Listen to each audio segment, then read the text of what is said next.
Vamos lá. Boa noite. Estamos começando aqui hoje o segundo episódio aí do Desvio Padrão, né?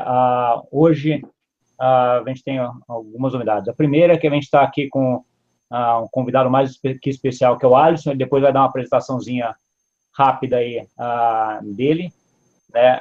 Demais sou eu, o Arthur e a Fernanda, que estamos aqui já da última vez. Então acho que é uma coisa que vale a gente olhar. Vocês já sabem.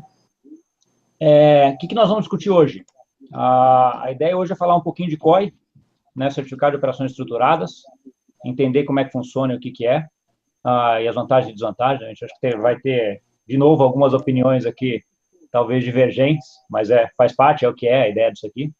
Depois a gente falar um pouquinho sobre ensino à distância, né, também entrando aí nos pontos, vantagens e desvantagens, e depois a gente abre um final aí para a gente conversar um pouquinho sobre amenidades, coisas da vida, e que aí cada um vai dar a sua contribuição. Mas acho que antes, Alisson, comenta aí, se apresenta aí para a gente, e aí a gente começa a falar de COI. Legal, bom, a minha primeira participação, obrigado aí vocês pelo convite. Como o Gustavo falou, o meu nome já está dado aí, né? Já tenho aí mais ou menos uns 16 anos aí de mercado financeiro, sou físico, vim parar nesse mercado aí, tomei gosto por ele e estou aí até então. Né? Tenho uma vida acadêmica, tive uma vida acadêmica antes um pouco intensa, além de físico, sou mestre em engenharia espacial. E depois que fui para o mercado, acabei pegando gosto, e aí hoje acabo me inteirando bastante com, principalmente, o mercado, a parte de mercado de capitais, voltado para investimentos, derivativos, risco, enfim. Tudo está relacionado a esses assuntos, né? Estruturação de operações, produtos, e hoje também tem um lado um pouco acadêmico por conta de ter dado aula também desses assuntos. Então, enfim. O pessoal comentou dessa atividade e me juntei a eles aí.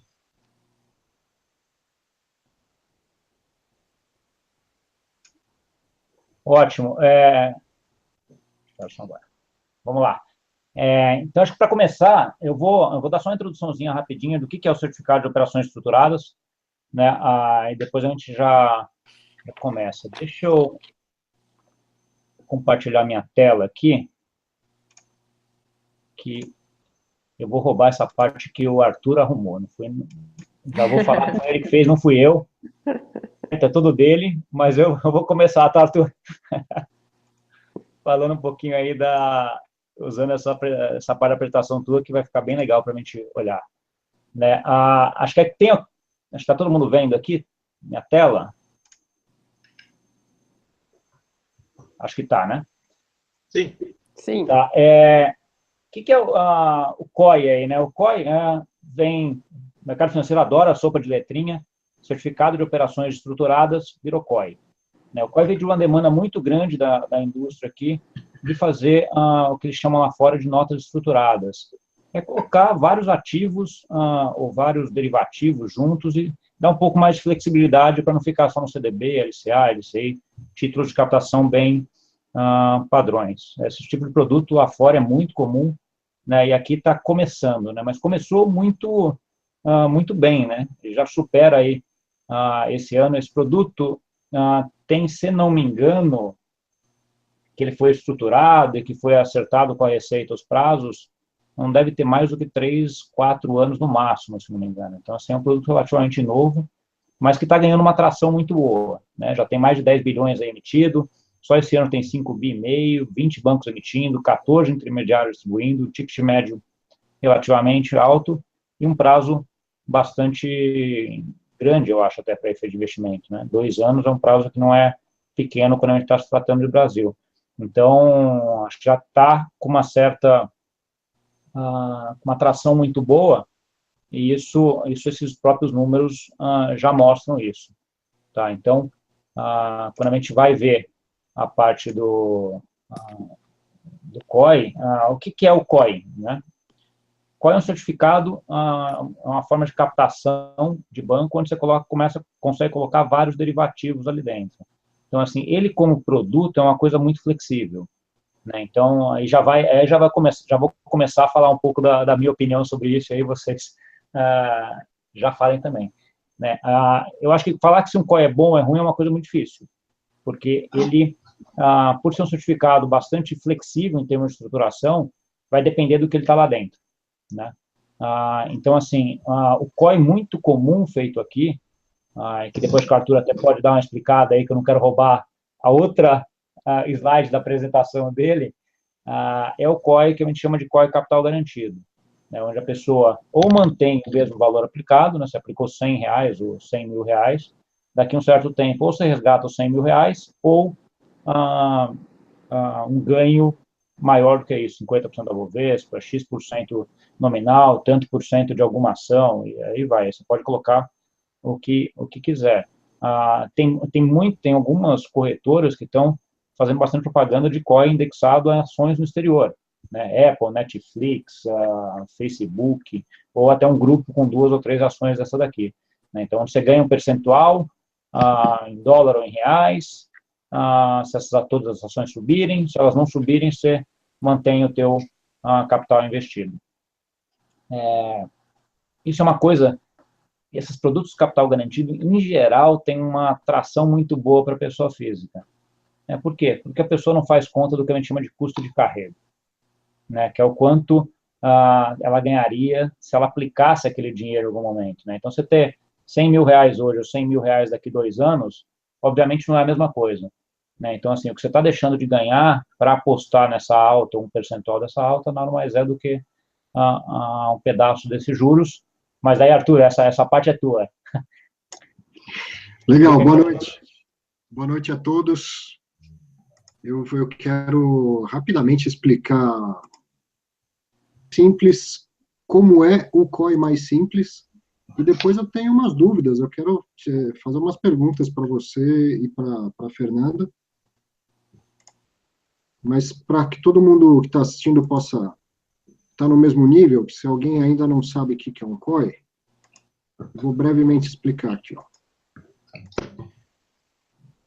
O certificado de operação estruturada, de operações estruturadas, é uma combinação de renda fixa com renda variável. Então, ele, na sua essência, ele é uma operação até que simples. A grande maioria do dinheiro do investidor fica numa aplicação de renda fixa, normalmente até pré-fixada. Então, imagina, você que conhece o Tesouro Direto, imagina uma LTN, aquela que tem vencimento lá, custa R$1.000 no vencimento, e eu compro hoje com um fator de desconto que vai me garantir a taxa de juros no período. Então, digamos que eu paguei R$800 por esse papel de renda fixa prefixado agora, e eu vou esperar a maturação dele até que no dia do vencimento ele vale R$1.000. Muito bem, como é que um produto que tem renda variável, derivativos, garante a você, investidor, a devolução do seu capital principal? Está aqui, ó. É só a devolução do principal está na renda fixa. Você paga R$800 pela renda fixa aqui, espera 2 anos, ela vai valer R$1.000, pronto, devolveu o seu capital principal. Essa é a primeira parte mais simples do COI, e aqui garante o que é verdade. Olha, você, daqui 2 anos, você não perde nada, você vai ter seu capital garantido. Parece uma promessa daquelas fáceis demais que a gente desconfia, mas nesse caso é verdade, graças a essa estrutura. E a outra parte do COI é, olha, se as coisas não derem muito certo, você tem o seu capital de volta.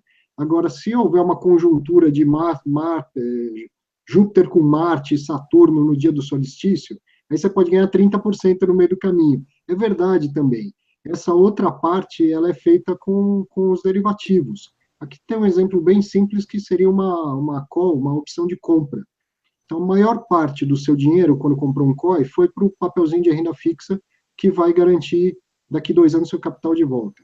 E essa possibilidade de ganhar 20%, 30%, 40%, a menorzinha parte do seu capital foi lá para uma opção de compra, uma opção de venda, um contrato futuro, em que só se paga ali o prêmio ou a margem, é só um valorzinho bem menor, e se tudo der certo, se o mercado convergir os fatores que vão fazer o derivativo valorizar, você pode realmente ganhar uma bolada com isso. Então, essa é a estrutura, essa é a cara de um COI. Estou explicado direitinho aí? Professores todos concordam? Tá ótimo. Eu acho que está bem explicado. A minha questão, agora já começando umas polêmicas, entra nesse produto, né? Então, para mim, é o cara que quer arriscar e, ao mesmo tempo, tem medo de arriscar. Então, o cara quer assumir um risco de bolsa ou de outro derivativo, enfim. Então, ele garante na renda fixa. Então, é um produto que você quer ganhar, quer arriscar e fica lá mantendo o teu mínimo, né? Que também pode ser ruim, né? Se você só ficar no principal, também você deixou de perder esses 2 anos, ou enfim, o tempo que ficou o dinheiro parado lá, né? Então, uma dúvida, uma pergunta que eu queria fazer para você, Fernanda, e para o Gustavo, porque vocês têm experiência internacional. Vocês trabalharam fora no mercado bancário, e é um produto que é consolidado fora do Brasil, né? Como que é lá? Distribui bastante, tem aceitação, tem um mercado grande, vocês tinham contato com esse papel quando estavam trabalhando fora? Eu especificamente não, com esse papel não, mas eu acho que tem uma diferença da taxa de juros, né? Então lá fora eu acho que as pessoas tendem a arriscar mais, porque a taxa de juros é baixa, né? Então você tem uma renda fixa lá, praticamente não compensa, né? Você não ganha nada. Então acho que lá tem um apetite maior para tomar risco, acho que é diferente daqui, que aqui na renda fixa você já tem uma boa taxa de juros. Não, concordo, e acho que você tocou no ponto aí, Fernanda. Lá o tipo de COI que eles vendem não são COIs capitais garantidos, que nem esse agora, nosso aqui. São COIs, a grande maioria, que a gente chama de alavancados. Então, onde você ganha 2 vezes o que aquela ação ganha, que ela sobe, entendeu? E pode perder um pouco, ou eventualmente até a mesma coisa. Então, a ideia lá da parte de COI, um bom pedaço, é para tentar maximizar o resultado, e eventualmente você pode perder caso vá na contramão, né? Porque aqui, como você explicou, aí, o efeito que tem aqui, a gente consegue fazer muito capital garantido, que é esses COIs que estão muito populares aqui no Brasil, porque a taxa de juros é muito alta, né? Então, esse diferencial de taxa de juros que você deixa de ganhar é o quanto você paga de prêmio dessa opção. Lá fora, como a taxa de juros é perto de zero, hoje em dia está muito próximo de zero, você não consegue esse colchão muito grande, né, para fazer isso. E as pessoas também querem rentabilidade, né? Então, você acaba usando essas estruturas mais lá fora, mais para fazer produtos alavancados, e que aí pode ser para o bom ou para o mal, do que para produtos estruturados. A grande vantagem do COI, para mim, é a flexibilidade, né? Assim, você pode colocar o que você quiser lá dentro, né? Por outro lado, você tem pela parte do leigo que está investindo uma dificuldade maior de entender, né? Porque uma coisa é você comprar um CDB, que você já sabe como é que é, um produto ali, papai com mamãe, vamos dizer assim, né? Outra coisa é comprar um COI, que cada um é cada um, você tem que entender muito bem do que está acontecendo, o que é cada um. Então, eu acho que isso aí requer, pela parte do investidor, um conhecimento maior, uma assessoria melhor antes de investir nisso. Mas uma questão de ressaltar a gente brasileiro é meio desconfiado com as promessas que houve por aí, né? E essa é uma promessa real, assim, essa possibilidade de não perder nada é bem real, né? Claro que tem um risco de crédito, a gente ainda não falou disso, mas em condições normais, tudo dando certo, sim, você pode ganhar 20%, 30% e sem ter o risco de perder nada se as coisas não saírem de acordo com o cenário previsto. Sim, é o que você está perdendo o curso de oportunidade, né, Arthur? E se não perder nada, é que você acha assim, ok, eu tenho 100 agora, eu tenho 100 daqui 2 anos, não perdi nada. Não é bem assim, né? Sim. Se você aplicar no CDI, você vai perder hoje 8% ao ano. Você perderia, grosso modo, 16% aí. Você estaria perdendo. Na minha cabeça, você estaria perdendo, mas na cabeça da maioria das pessoas que não fazem a conta desse custo de oportunidade, não. Você está com 100, daqui 2 anos, você está sem perder nada. Está na mesma. Por isso, o grande sucesso desse produto está tendo, né? Eu lembro lá atrás, até pegar um pouco da minha experiência, lá atrás, em 90 e... Não vou nem falar a data, que parece que eu sou muito sério. E era os séculos mesmo. Mas o ponto aqui é o seguinte, lá atrás você tinha muitos fundos, que a gente chamava fundo de investimento, garantidos, que assimilavam essa estrutura de COI de câmbio, onde você tinha lá, onde você aplicava naqueles fundos, e você ganhava ou a alta do dólar, caso o dólar subisse, ou ficaria com o mesmo valor em reais. Né? Então, isso aí era uma coisa muito comum lá antes da desvalorização lá atrás. Tinha muito sucesso esse produto. Eram os famosos fundos de capital garantido. Exatamente. Os mais comuns eram em dólar ou em Bovespa. Então, ele te garantia 20% de ganho se o Bovespa subisse até a partir de determinado nível, ou você tinha seu capital garantido de volta, seu principal, né, garantido. E aí entrava exatamente no que o Gustavo comentou, né, o custo de oportunidade.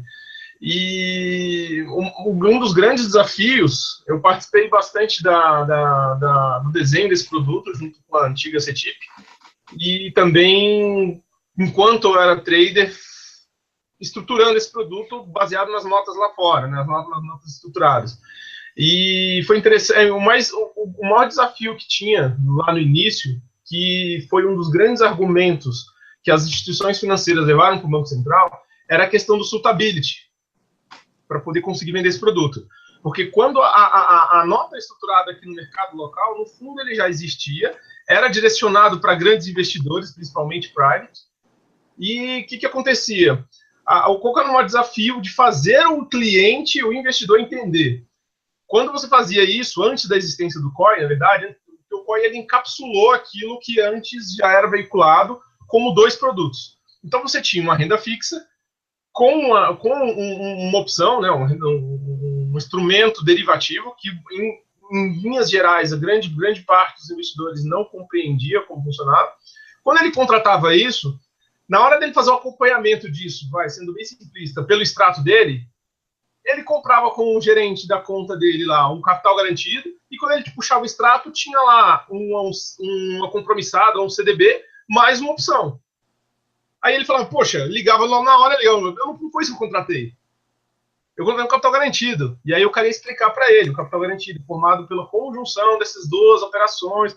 E aí, com isso, esse foi um dos argumentos, foi um dos fatores que as instituições acabaram levando, mostrando, olha, se conseguirmos encapsular isso, facilita a minha comunicação com o cliente e o aumento potencial do produto. E foi o que, de fato, se mostrou aí ao longo desses 4 anos de vida que esse produto tem. Eu me lembro, Alisson, você está falando aí, eu me lembro do POP, que a Bovespa, na época, né, tentou lançar e fez uma campanha de mídia e tal, e aí a gente tentava distribuir, mas o negócio era esse, eu ligava para o cliente e falava, olha, tem o POP aqui, e aí o cara falava, que legal, o que é isso?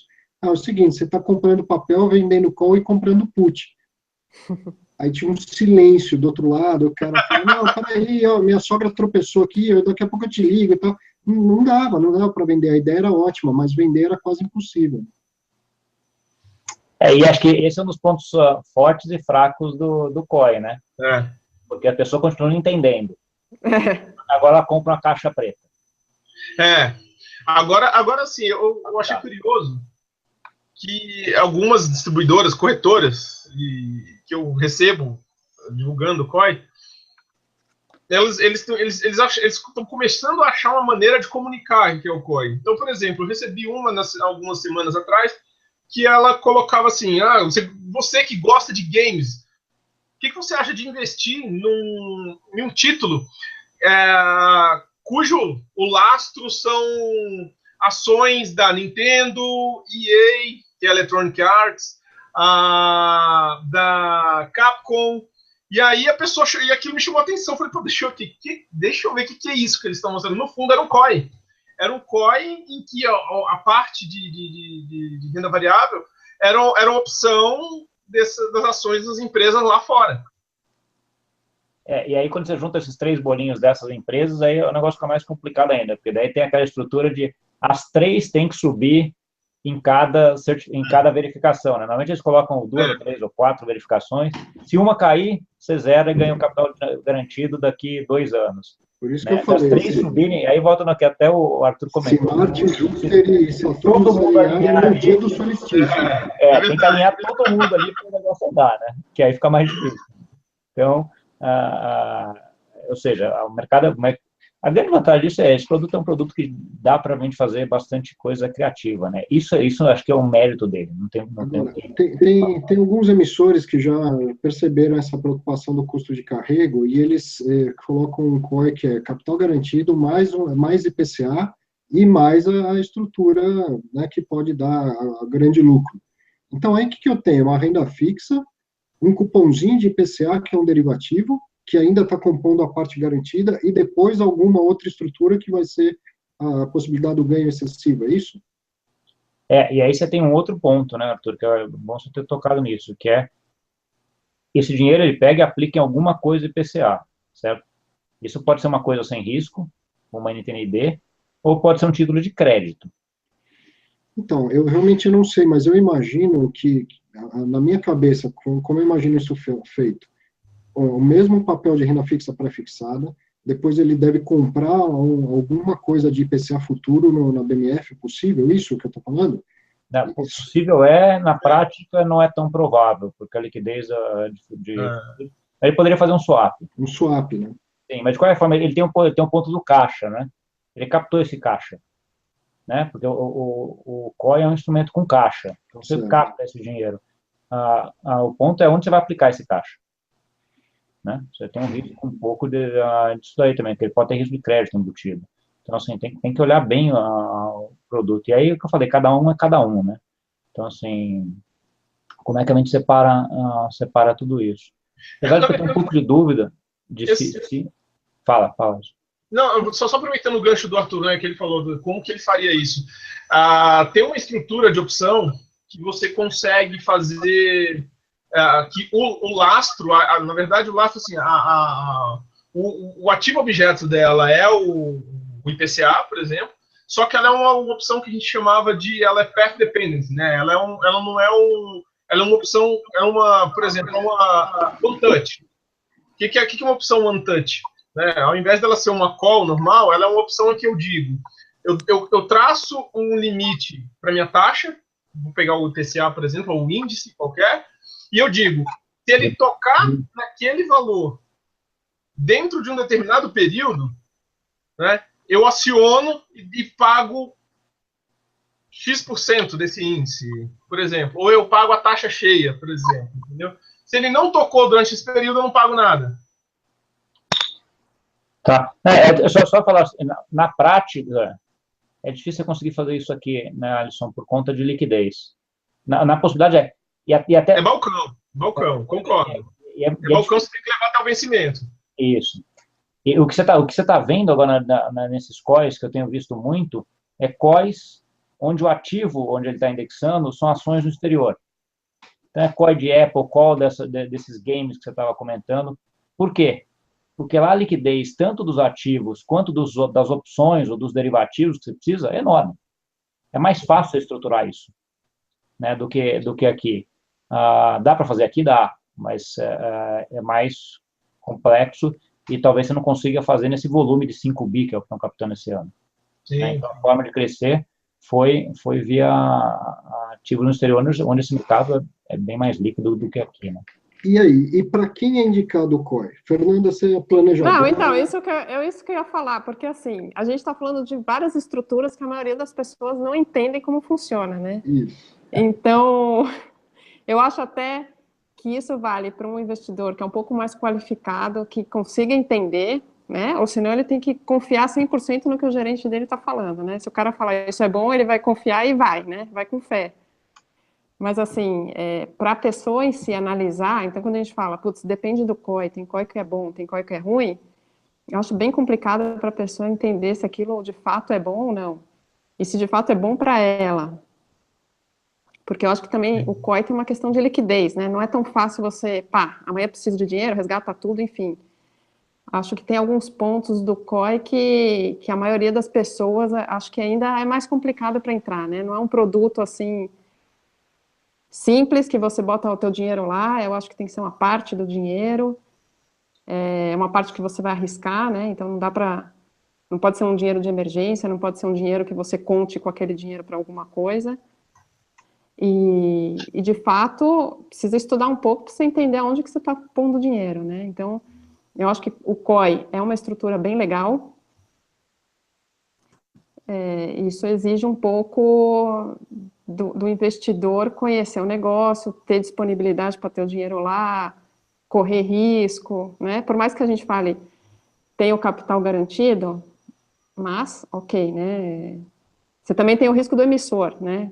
Que é outro ponto que a gente não falou aqui, né? Você tem o risco do banco, tudo bem que se você comprar de grandes bancos, não, o problema é mínimo, mas... É menor, mas existe ainda, né? E eu acho que ele não conta com a FGC também. Eu não sei se o Gustavo não conta, né? Não.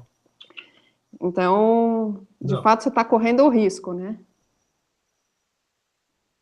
Eu acho que o COI ele vai ser indicado para quem tem um patrimônio um pouco maior e precisa diversificar, vai pegar um pedacinho do seu dinheiro. Então, já estou supondo que alguém que tem uma reserva de liquidez, ele vai pegar um pedacinho do dinheiro dele e vai diversificar numa estrutura que, de repente, se tudo der certo, vai dar um grande retorno. Mas, é o dinheiro que você vai arriscar. Isso, pela falta de liquidez, não pode ser para o pequeno investidor. Eu pegaria esse um 100 avos ou um 10 avos desse negócio e compraria moeda digital. E deixaria o resto no Voltamos ao Bitcoin. Já que é para arriscar, pega um pedacinho menor e arrisca num negócio que pode dar uma rentabilidade grande. Porque o COI você não vai ficar rico no final. Né? Todos eles vão ter um cap, ele vai crescer, pode ser 7, 8, que eu tenho visto até 9% em dólar, que é uma rentabilidade ótima, é ótima. 9% é o que o Bitcoin varia por dia, quase. Então, pega 100 avos isso daí, coloca lá no Bitcoin, larga lá e deixa para frente. Se der certo, você vai ficar rico, vai ficar feliz. Né? E o resto do dinheiro bota na renda fixa. Eu acho que essa é a recomendação geral para a maioria. Né? Assim, e aí, só tirando brincadeiras à parte, né? Corrobora o que o Arthur está falando. É um valor pequeno, não dá para colocar muita coisa. Né? É um valor que fica preso lá durante 2 anos. Né? Então, assim, não dá para botar a poupança inteira lá. Né? Mas, eventualmente, quer testar um negócio diferente, quer ver, coloca um valorzinho e vamos mandando. Acho que é coisa. Acho que esse produto está começando ainda, né? Então tem muito para desenvolver ainda aqui no Brasil. Então, assim, está começando com esses COIs de capital garantido, mas é um produto muito potente para frente. Eu acho que é um produto que veio para ficar, definitivamente. Ainda mais com as taxas caindo, né? Isso. As pessoas estão buscando investimentos mais alternativos. Exatamente. Acho que o próprio mundo mostra que esse é um produto que está aí, veio para ficar e vai cada vez ter mais. Né? Então, mas eu acho que assim, o que eu gosto do COI é essa diversificação, mas eu não gosto do capital garantido. Eu acho que o capital garantido não é a melhor coisa do COI, mas é o jeito mais fácil de vender, com certeza. Ainda mais nesse comecinho. Vamos passar para o segundo tema? Vamos lá. Quem levanta a mão aí pode começar. 1, 2, 3. Fiquei sozinho, né? Vamos começar, então. Então, deixa eu começar a puxar um pouco do ponto. Acho que a gente vai comentar, eu já testei, acho que eu já uso bastante essas plataformas de ensino à distância.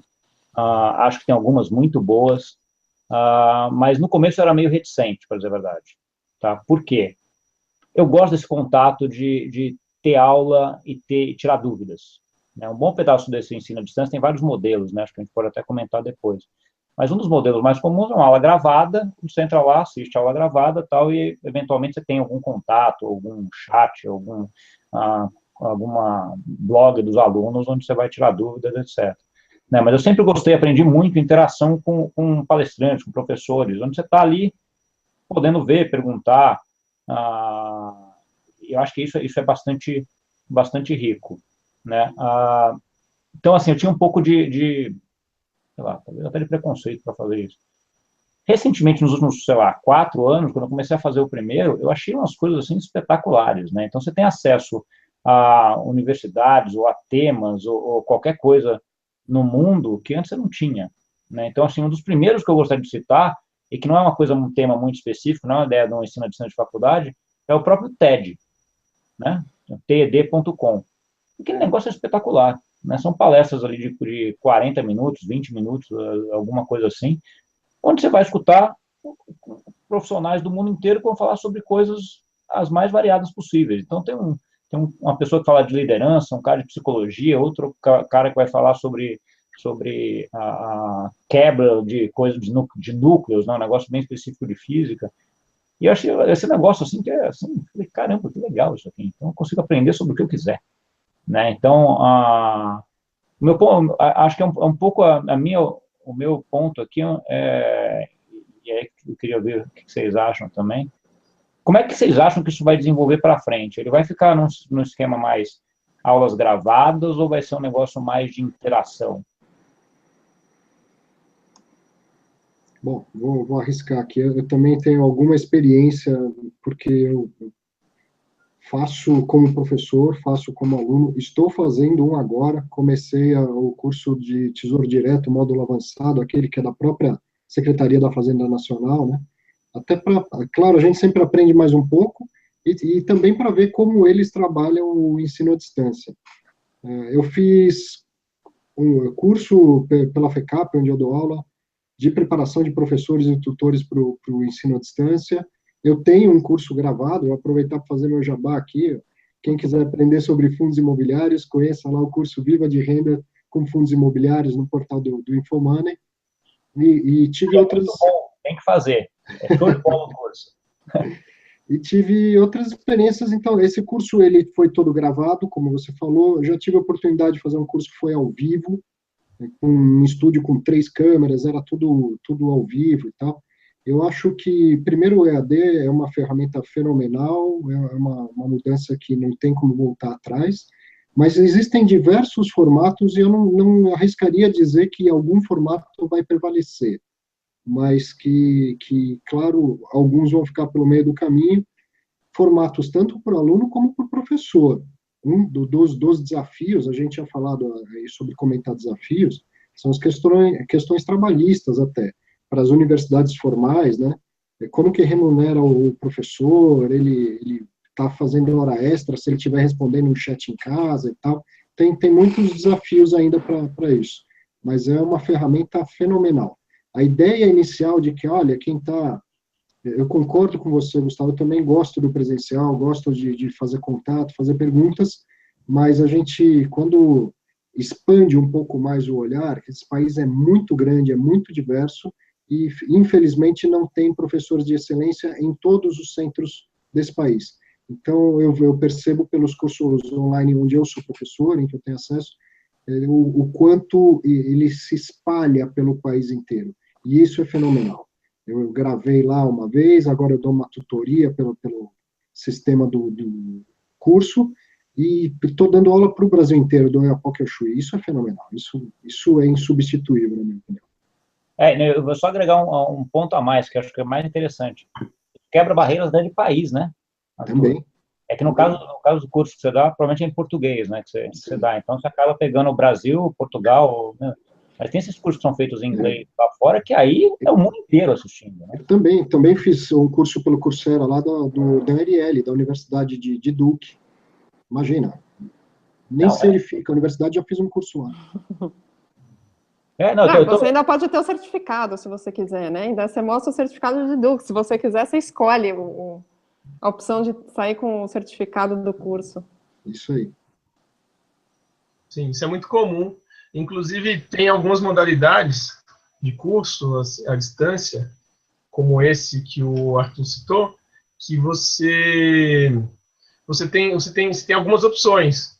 Você pode fazer o curso simplesmente por fazer, assim, você não está preocupado com certificado, você não está preocupado com uma avaliação, com frequência, ou algo que ateste a sua frequência e comprove que você passou por todas as etapas.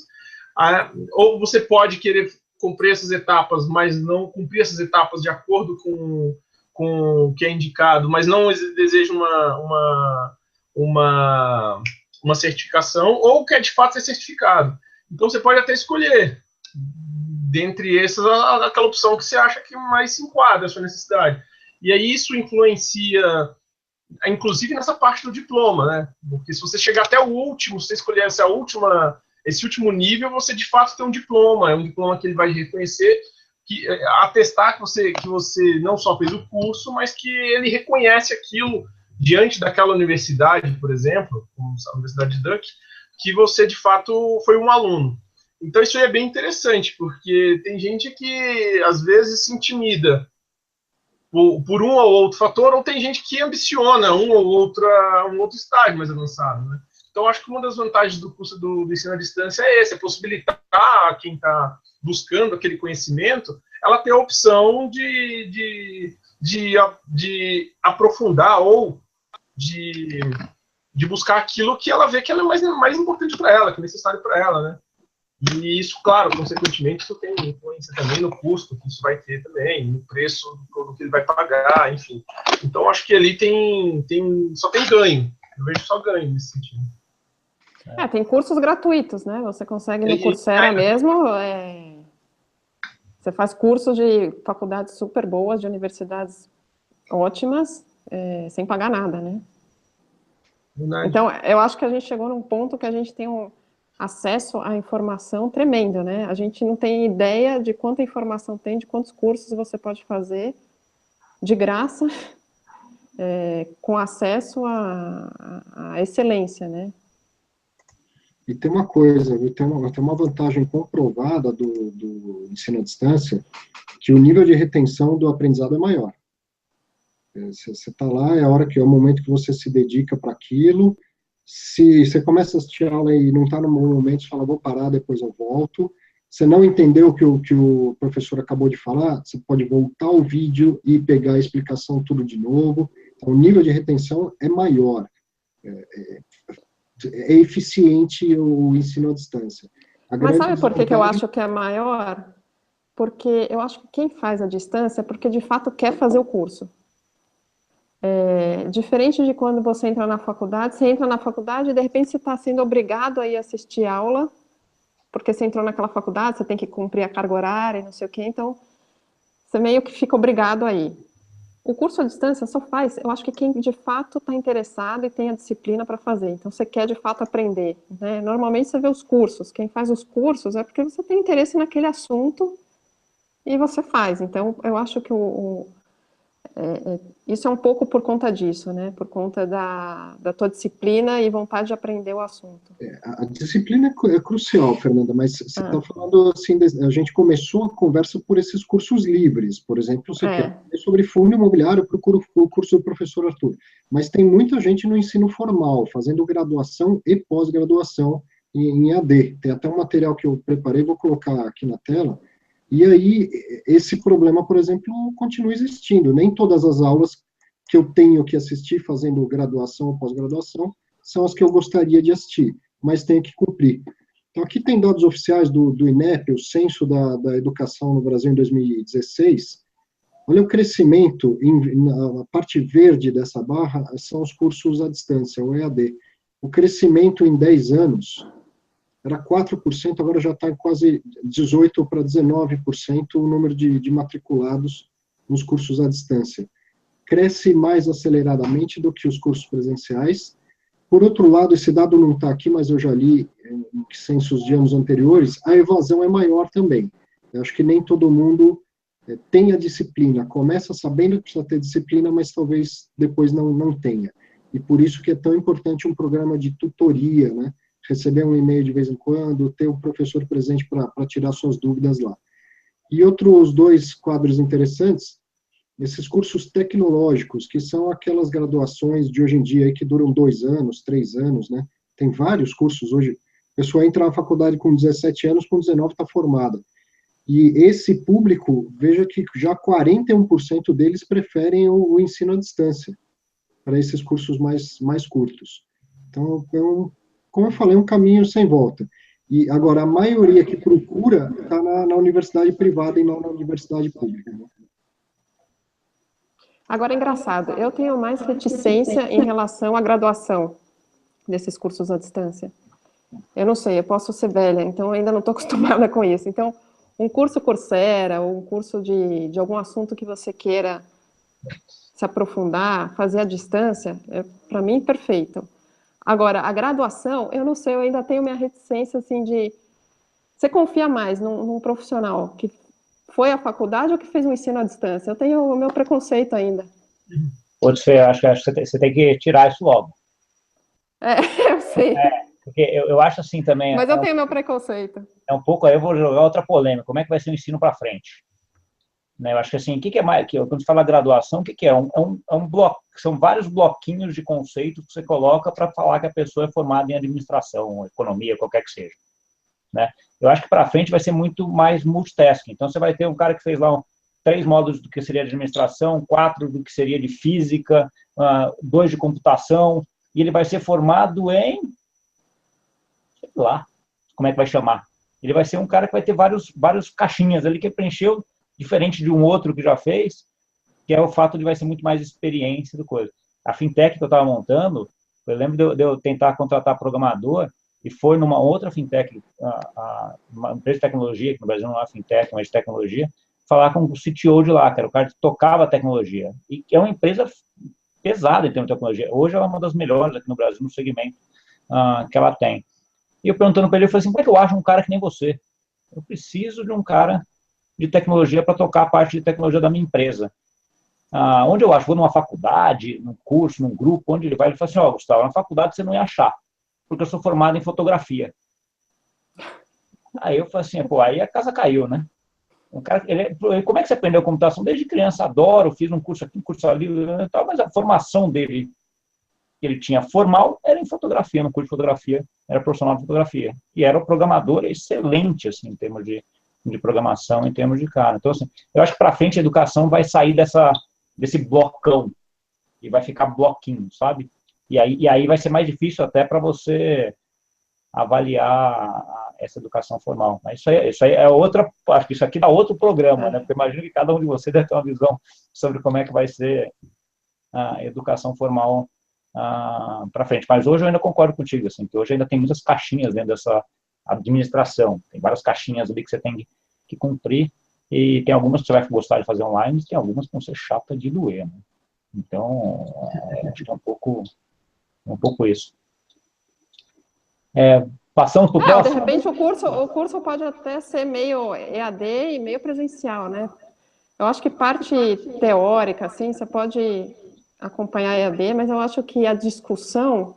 Bom, se bem que a gente está aqui discutindo online, né? Sei lá. O mundo é outro. A gente aqui. Discute online. Exatamente. Então, tem modelos de cursos que são parte assíncronos, né?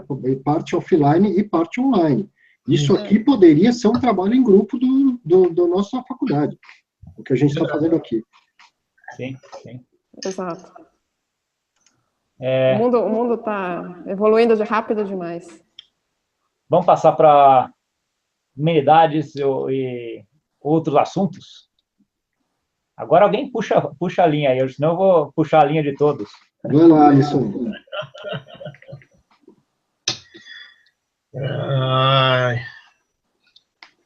Pode falar o que você está lendo, aquele livrozinho fácil de astrofísica, sabe? Da NASA. Olha, tá aí, legal. Foi um ponto interessante que você puxou, porque é uma coisa que eu venho sentindo falta, cara.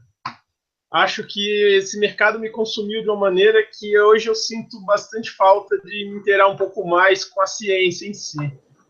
Eu leio algumas coisas esporádicas, mas livro mesmo já faz um tempinho que eu não leio. Antes de começar aqui, eu estava até procurando um para poder mostrar para vocês, depois eu vou encontrá-lo, que era um livro interessante que ele fala da história de 3 físicos que teve uma participação muito importante na ciência, né, além do Einstein, né? O Feynman,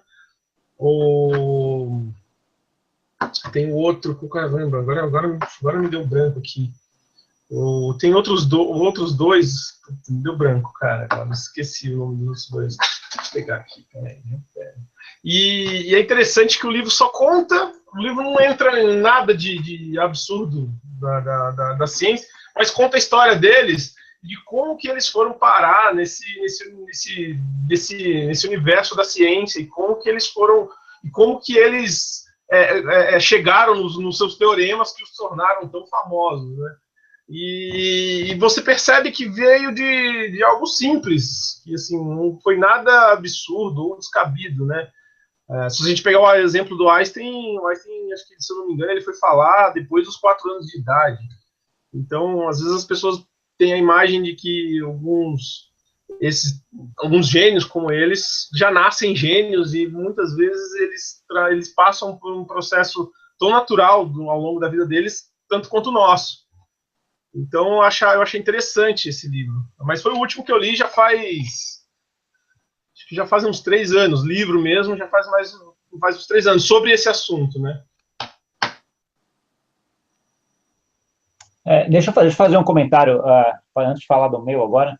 Eu assisti o filme o filme, o documentário que você comentou há 15 dias atrás ali. Desonestidade. Uma coisa bem legal. Eu tinha lido o livro dele, né, já, né? Do Dan Ariely, que é aquele primeiro que ele tem, Predictably Rational, né? Previsivelmente racional. E o livro é bem legal, porque o livro, na verdade, é um pouco da história do livro, né, filme. O documentário é um pouco da história do livro. Então, ele usa vários exemplos que estavam no livro, no documentário. Achei bem legal. Eu lembrei um monte de coisas erradas ou de vieses que a gente tem comportamentais, que é bem legal o documentário. Do meu ponto aqui, ontem teve a palestra aqui do Fronteiras com o Thomas Piketty, que é um economista francês lá, que tem, entre outras coisas, comentando sobre... Ele tem aquela teoria de que o capital acabou concentrando muito nos últimos anos, isso aí é concentrador de renda para frente também, né? Ele estudou aí os últimos 100 anos.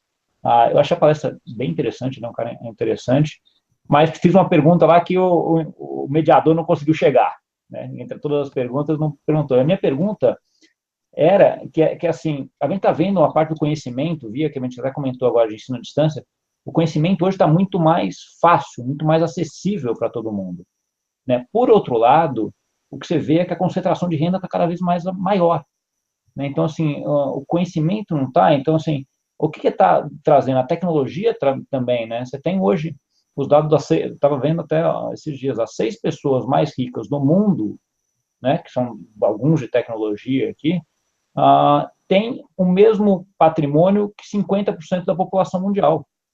Isso é uma concentração esdrúxula, né? Então, há 20 anos atrás, era alguma coisa em torno de 35, 36. Então, assim, está concentrando muito, e essa tecnologia, essa disseminação da informação que deveria concentrar mais, deveria desconcentrar, talvez, né, porque todo mundo tem acesso mais fácil, não está acontecendo. Mas a minha dica, um pouco, o Piketty falou de um site, que eu vou tentar colocar aqui, deixa eu colocar, compartilhar minha tela, né, que é esse site aqui dele, wd.org, onde ele coloca vários estudos ali em termos de concentração de renda no mundo, né? E o curioso é que a gente coloca Brasil, né, que é esse aqui o de cima, aqui o laranjinha. O Brasil não tem tão longo os dados, né? Ele falou que está tentando conseguir, mas não conseguiu. É disparado um dos países mais desiguais em termos de distribuição, tanto de renda quanto de patrimônio, né? Assim, é uma coisa de louco. Mas esse site aqui é bem legal, para quem quiser ver isso. Então, tem vários gráficos, você pode ficar brincando aqui, ver país a país. É bem interessante. Então, acho que é essa que fica a dica dessa semana aí. Esse site, eu vou colocar depois lá também nos comentários, para quem quiser acessar também.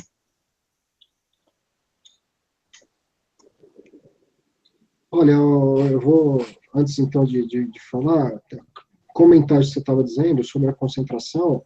A obra do Luigi Zingales é toda nesse sentido, de que está tudo cada vez mais concentrado, monopólios, oligopólios, não tem mais antitrust no mundo, as grandes empresas estão cada vez maiores e bloqueando os novos entrantes, né? E outra coisa a respeito disso também, sobre o blockchain, né? Você estuda bastante isso, o Alisson também, e o Dan Tapscott fala isso, que essas empresas de unicórnio, elas na verdade estão lá fazendo meia dúzia de jovenzinho bilionário, mas não estão distribuindo nada, estão concentrando mais renda ainda. e que o blockchain, se é que isso existe, e de fato um dia vai acontecer tudo que se prevê de possível, seria disruptor dessas próprias empresas como Airbnb, Uber e coisas do tipo, né? Isso aí vale outro programa. Mas só para falar rapidinho. Eu acho que sim, ele é disruptor, mas eu acho que ele não é desconcentrador de renda. Mas eu acho que é disruptor dessas empresas, sim.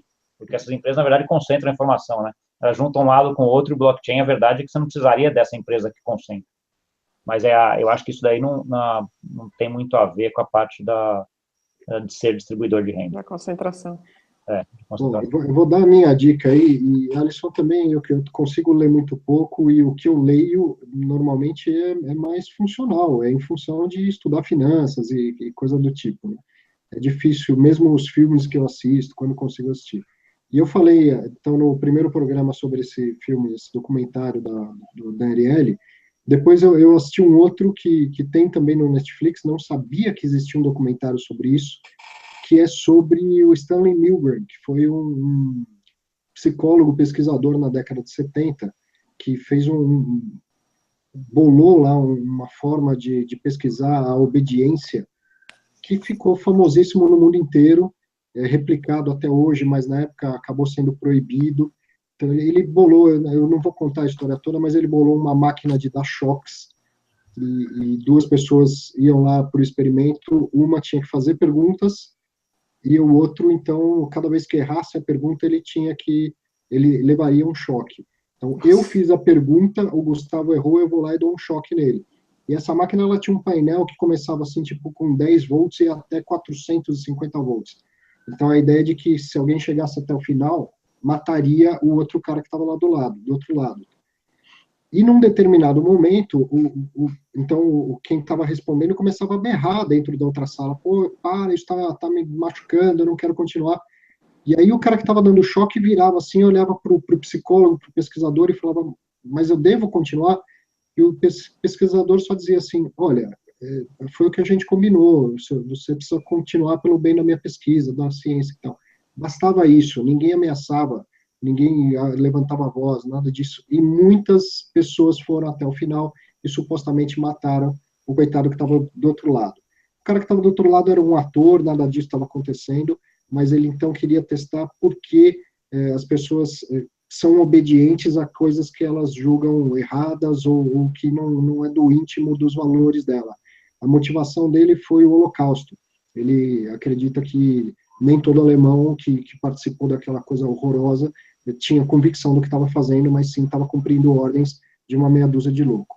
Hoje a gente traz isso para a nossa realidade, para essa loucura de corrupção que a gente está vendo. Ou será que todo mundo que trabalha nessas empresas que estão aí envolvidas nos escândalos são pessoas corruptas? E aí você vê que né, dá para extrapolar e perceber que não. Tem uma meia dúzia lá dando ordens e um batalhão cumprindo ordens. Só depois, num determinado momento, ele vai se arrepender do que fez. Mas enquanto ele tem o conforto de cumprir ordens, ele vai tranquilo. Então, procura no Netflix, é obra do Stanley Milgram, o experimento de Milgram, isso é super famoso. Isso é profundo, hein? Nossa, bastante. Legal. Eu tô lendo aqui Mentes Consumistas. É de uma psiquiatra, é a mesma autora de Mentes Perigosas, não sei se vocês já ouviram falar. E ela estuda as mentes consumistas mesmo. Então, por conta também do meu trabalho aqui, o que leva a pessoa à compulsão a compras, né? Então, às vezes a gente acha que é só o consumismo, mas tem um tema psiquiátrico também aqui. Então, a pessoa compra também para descarregar outras ansiedades, preocupações, enfim. É quase um vício. É como beber, fumar, fazer compras também é. Então, ando lendo sobre mentes consumistas. A gente aqui, financista, é todo muquirana, né? O nosso vício é ficar guardando em vez de gastar. Não, a gente só faz conta para tudo, né? Aí complica, né? O problema é depois que você entende o valor do dinheiro no tempo, né, cara? Não, acho que esse é o grande problema da gente financista, né? Você sabe o quanto vale deixar o dinheiro no banco, né? né, em vez de gastar lá e comprar alguma coisa, sei lá, cara ou o que seja. Né? Então, Mas a maioria das pessoas vive hoje como se não houvesse amanhã, né? É, tem que tomar cuidado com isso, com essa cultura nossa de consumismo mesmo, é verdade, mano. Isso é um ponto importante e cultural, né? Tá bom, mais algum ponto aí?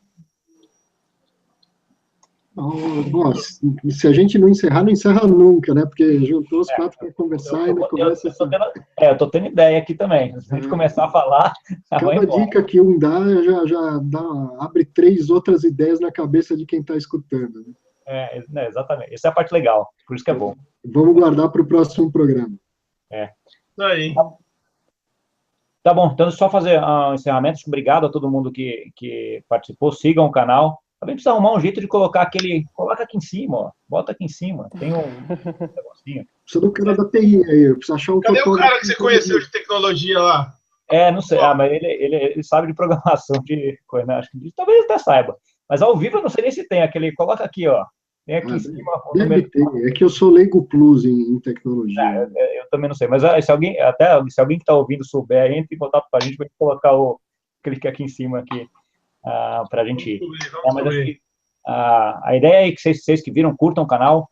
A ideia nossa é fazer isso recorrente. Esse aqui é só o segundo de muitos que a gente vai fazer. Acho que é um prazer para a gente ficar isso daí, essa interação com vocês. E a gente deve voltar daqui 15 dias. A gente vai precisar ver a data, a gente anuncia um pouco antes, mas daqui 15 dias cai no meio do feriado, né? Então, esse a gente deve pular para outro. E mas estamos de volta logo em breve aí com algum assunto interessante sobre finanças e amenidades também, porque ninguém é só finanças, né? Então, obrigado, boa noite e até a próxima. Legal. Valeu, obrigado. Tchau. Valeu. Obrigado, até o próximo. Grande abraço a todos. Um abraço. Tchau. Valeu, gente. Obrigado. Tchau, tchau.